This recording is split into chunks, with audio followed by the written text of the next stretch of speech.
रे मनीषा तेरे दगड़े चमाचम, ओ रे मनीषा तेरे दगड़े चमाचम।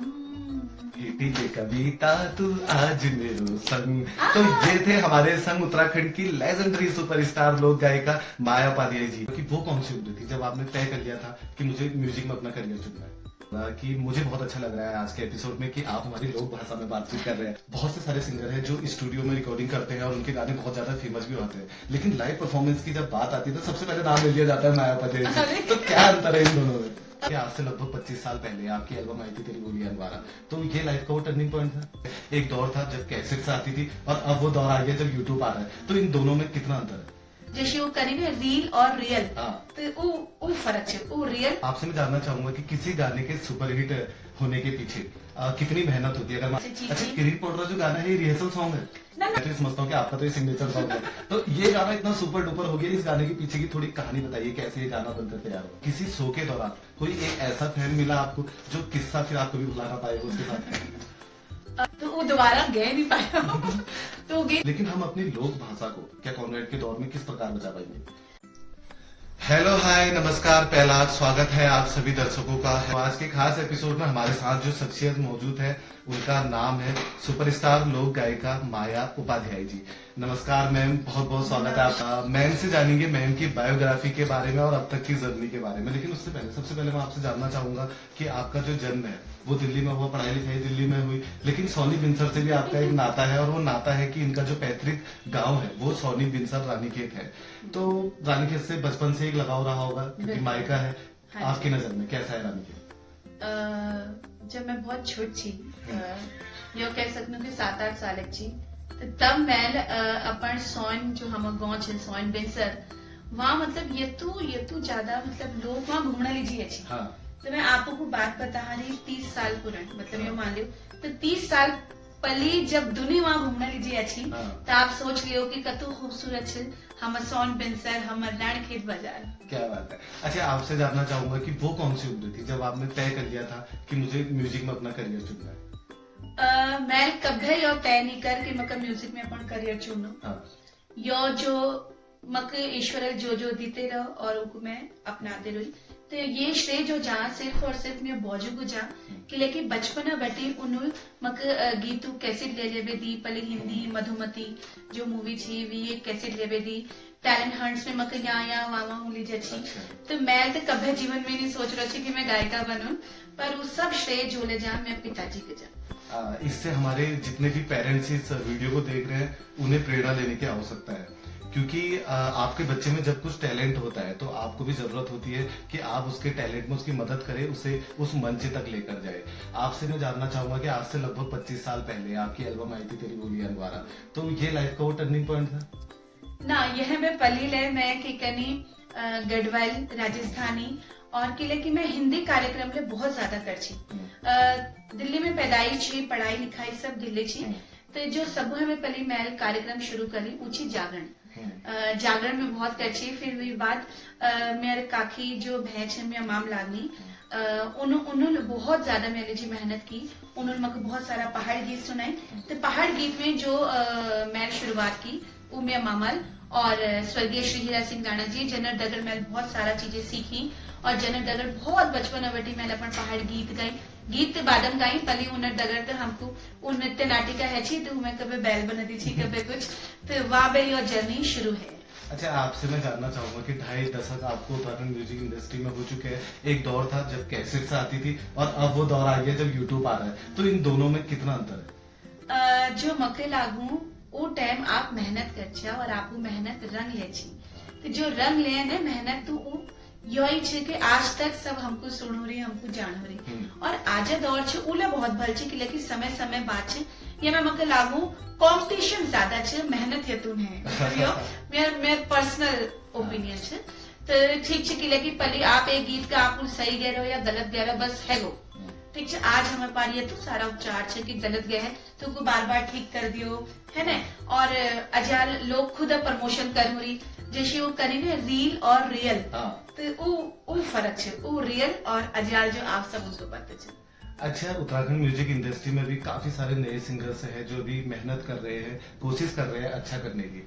आपसे मैं जानना चाहूंगा कि किसी गाने के सुपरहिट होने के पीछे कितनी मेहनत होती है। अगर मैं आपके गाने की बात करूं, क्रीम पाउडर, इस गाने से रिलेटेड जो अभी वर्ल्ड फेमस है, सुपरहिट है, ना केवल उत्तराखंड में बल्कि उत्तराखंड से बाहर भी, जहां शहरों में जहां जहां हमारे पहाड़ी रहते हैं वहां पे ये गाना बज रहा है, क्रीम पाउडर। मैं तो ये समझता हूँ कि आपका तो ये सिग्नेचर सॉन्ग है। तो ये गाना इतना सुपर डुपर हो गया, इस गाने के पीछे की थोड़ी कहानी बताइए, कैसे ये गाना बनकर तैयार हुआ। लॉकडाउन में मक फोन आ दीपक पुरुष जो बहुत बढ़िया हम सब दगड़ी एक दगड़े सब काम करनो रहनो वीर मक जिस चीज के कॉल करो उस टाइम में दिल्ली में छी तो वीर को दीदी ए जाओ कुछ गीत रिकॉर्ड करनी तो मैं को ठीक छे पहले तो मैं नानू हूं करण जी वही लॉकडाउन ले रहा थोड़ा आसान लेनी छी तो जैसी तशी हम स्टूडियो में आई। मैं राकेश खनवाल जी जनरल वो में बहुत ज्यादा मेहनत कर रहे मैं यो लेकॉन तो हम लोग स्टूडियो में बैठी और थोड़ा सब अपना थोड़ा दिमाग ले लगा कि लेकिन जो यो स्थायी छे वो सब उनको पता छे कि पुराने गीत छे और वी बात जो उमें नई नई शब्दावली रची जा रहे वो सब मिली भगत छे मतलब सब मिल बैठा तो हम लॉकडाउन में यश के स्टूडियो में पप्पू दादी स्टूडियो में बैठी वहाँ हम गीत के रिकॉर्ड को बस यश के खाल रिकॉर्ड करबे हम अपन घर में गए छी वी बात नाते यो पता छी कि यो गीत फेमस हॉल को व्यक्ति हमें संगीत पता छी कि असीम मंगोली जी गिरा कोई हमें अभिनय करल को स्टूडियो में यो गीत जाल और आप विश्वास मानो वो गीत का हमको दोबारा फाइनल गान छी। अच्छा।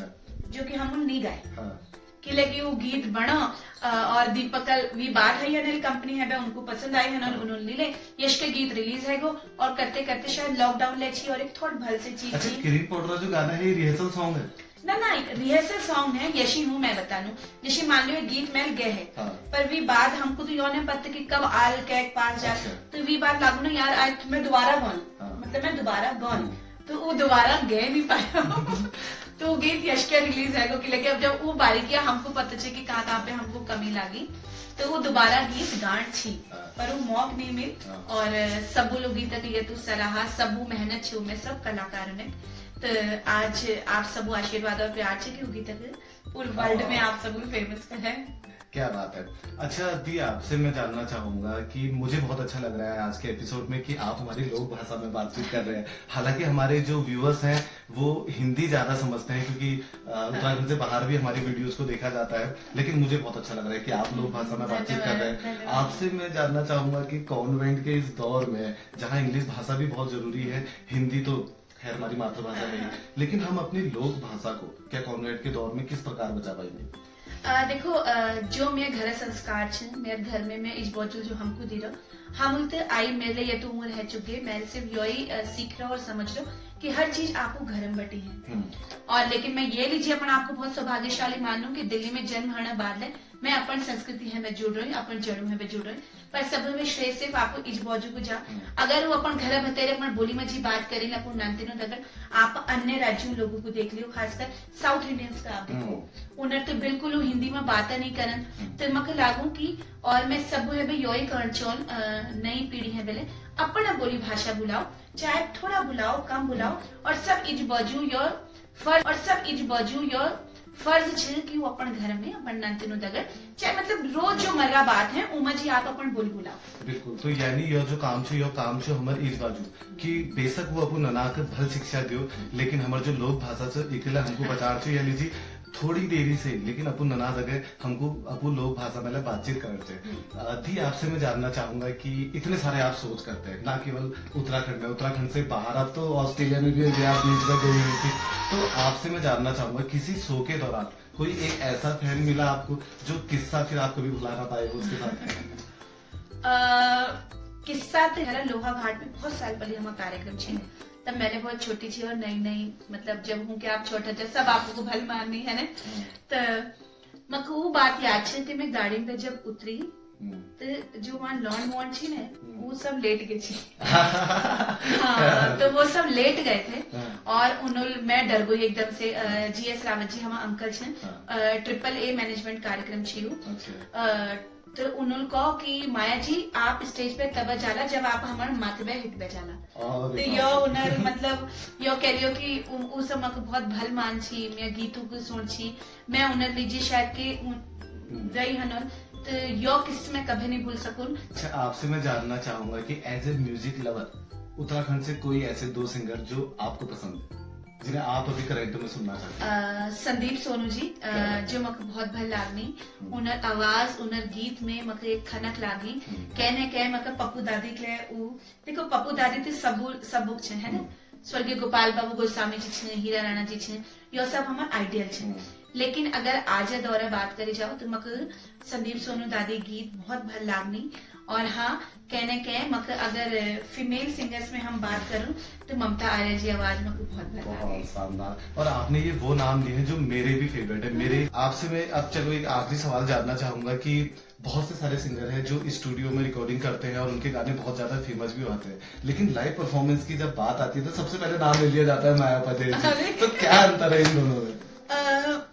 मतलब देखो, मैं जैसी बार बार बता रही मगर के नहीं पता, मैं तो सिर्फ अपन ईश्वर पे विश्वास कर लूं। आज के डेट में मेरे इजलन है, मेरे बौजुलन है, और मैं सिर्फ उन पर विश्वास कर लूं। सिर्फ एक डर है मेरे भतेर, है ना, मैं हर मुश्किल को मतलब चीर पे निकल सकूं। यो मैं इज बौजुल और मैं भगवान जी मतलब सिखा रहा हूँ। तो बचपन में कोई डर नहीं छी, के नहीं छी, मैं लीजिए जो ले छे, सिर्फ और सिर्फ मेरे दर्शक छे। जब वो मुझे सामने दिख जानी तो मैं भतेर एक अलग पॉजिटिविटी है जे। तो बस वो जो स्टेज में मुझे जश मिलूं, मैं उस गे दिन हूँ। और आप सबको बहुत बहुत ज्यादा सलाह। अच्छा, थोड़ी बहुत सिंगिंग मैं भी करता हूँ। अरे मेरे लिए बड़ा सौभाग्य रहेगा कि मैं आपके संग एक लाइन ड्यूट करूँ। आपका एक गाना है तेरी बोली अनवारा का, हिटी दे कविता तो आज मेरे संग। तो आइए इस गाने की एक लाइन को गुनगुनाते हैं, इसके अंतरे को। चूड़ी खन को निकले, बिंदिया चमको निकले, चूड़ी खन को निकले, बिंदिया चमको निकले, के कुनी आज तेरू मन, तेरू मन, तेरू मन, हिटी दे कविता तू आज मेरो संग, हिटी दे कविता तू आज मेरो संग। आज मैं जवान है क्यों, पहाड़ों की शान है क्यों, नाचो मैं आज छमा छम, छमा छम, छमा छम, ओरे मनीषा तेरे दगड़े चमा चम, ओरे मनीषा तेरे दगड़े चमा चम, हिटी दे कविता तू आज मेरो संग। तो ये थे हमारे संग उत्तराखंड की लेजेंडरी सुपरस्टार लोक गायिका माया उपाध्याय जी। वाकई इनके लाखों करोड़ों फैन क्यों ना हो, क्योंकि आज की वीडियो में आपने ही देखा होगा कि सबसे पहले अपनी लोक भाषा में बातचीत करी, और उसके अलावा उनका जो व्यक्तित्व है, व्यक्तित्व के ये बड़े धनी है। तो अपने अगले एपिसोड में फिर ऐसी किसी उत्तराखंड के सुपरस्टार या छोटे छोटे गाँव की बड़ी बड़ी प्रतिभा को लेकर आएंगे।